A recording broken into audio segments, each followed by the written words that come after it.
going on, Niner Faithful? You know who it is, Mr. Niners on mine. Now, originally I said I was about to go in on this video, and I am, but I'm going to remain calm.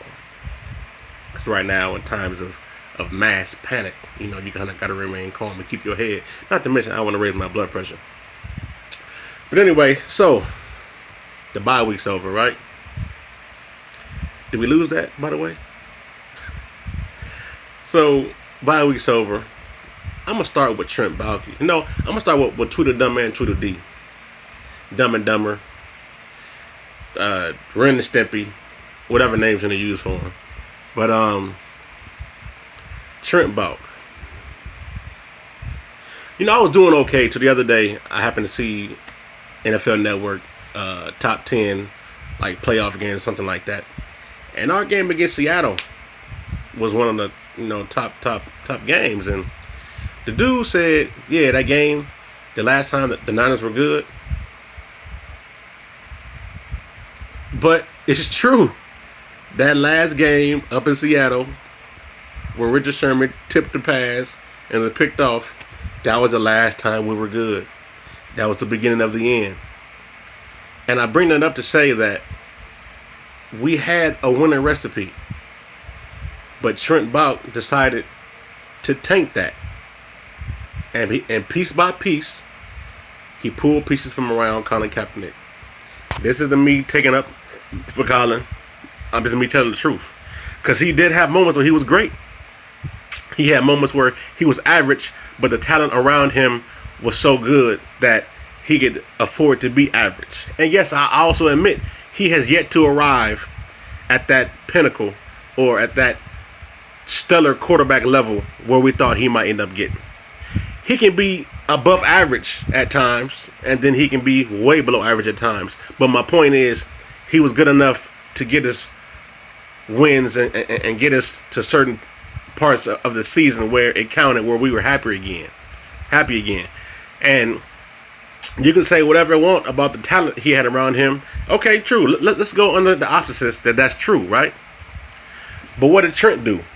Once he realized and once he found out he didn't want Harbaugh here, he said, you know what? I'll do everything in my power to destroy this franchise. Piece by piece, and make it all seem like it's kind of Kaepernick's fault. Right? And that's exactly what he did. He took pieces from the puzzle, piece by piece. Delaney Walker, Mike Iupati, Vernon Davis, Frank Gore, Michael Crabtree. I mean, the list goes on and on. I mean, letting folks walk with no backup plan. And then the draft, this man that drafted trash, man. With the exception of a few picks. He have done nothing to help this team. Nothing. I mean, how many of y'all watching the draft, when they called names, y'all was like, okay, yeah, we're on the clock. And the Niners select, who? You might have thought they said Mike Jones or something, because you like, who? Who was that? And then all the ACL picks, man, come on. It almost seemed like he doing this shit on purpose. Excuse my language, doing the stuff on purpose. I mean, you can't be that inept. You can't be. And now, York, I blame you for not firing this fool earlier, or period.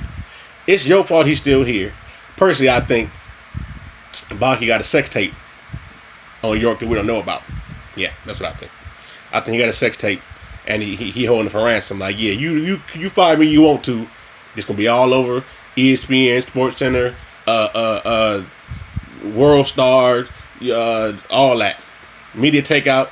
So yeah, I think Baalke has a sex tape on York that he's holding over his head. That's the only reason why he's still at the job. Alright, man. So, and then over the bye week, all these issues we got, only move he makes is to sign another ACL candidate. And who is this guy? Into the practice squad? Meanwhile, Marcus Rush still on the practice squad, sitting there chilling. Just there for nothing, right? The injuries, man. See, aside from us knowing the terrible job Trent has done drafting, all these injuries have really brought to the forefront his lack of knowledge and substance when he drafts. Cause think about it, right? Week 1, man, we all not juiced. Week 1, we blew out St. Louis, the Rams, LA. Man, right? We all juiced, right? Let's go, baby. 28-0. Let's go. We back. No, right? And what's sad is what happened to that team. I mean, defense is all over the field. We got substitutions. We playing with heart. We playing with passion. I mean, yeah. Even Blaine Gabbert looked pretty good. And while I'm on him, somebody said today, on one of my comments, if it was Blaine Gabbert, I would also say he does not deserve all this blame that Trent deserves. Because I'm telling you what's going to happen. They're going to blame Cap because he's not performing. And they're going to say it was all Cap's fault. And another reason to run him out of San Francisco. But whatever.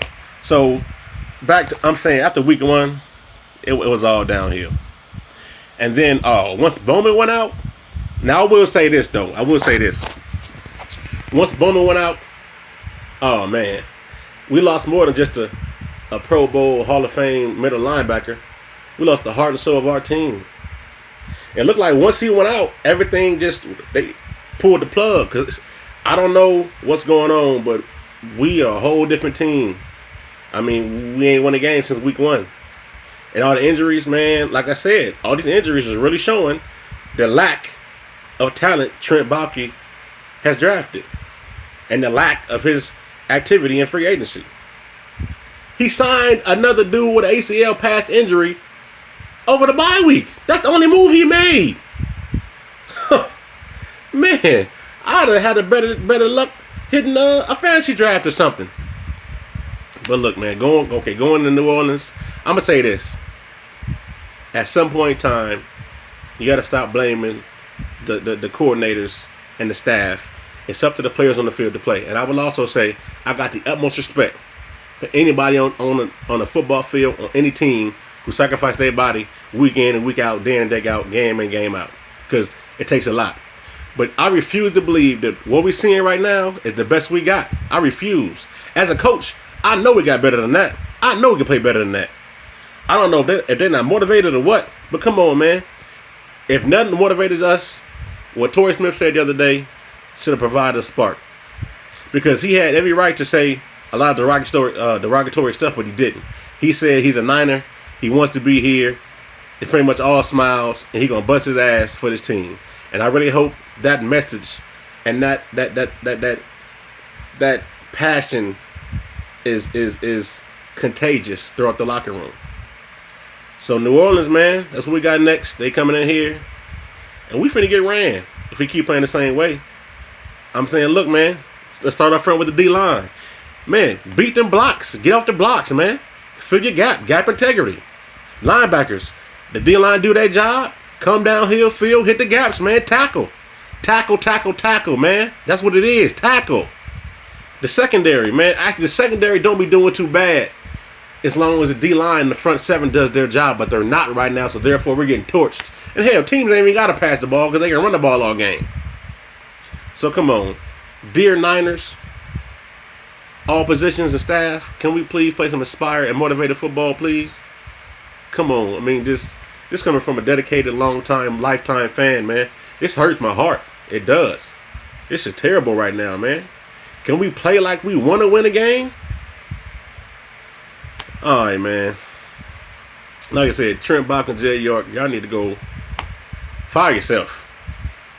Maybe this ain't for you, because from the looks of it, it's not. So, can you please give us our franchise back? Our beloved franchise that we all have ties to in our hearts, in our souls? All right, man. Let's just do better, for real. Dump York, dump Baalke, and let's find some people who actually got some integrity about themselves. You know who it is, you know what it is. Miss Nana's on mine. Like, comment, subscribe, share. I'm out.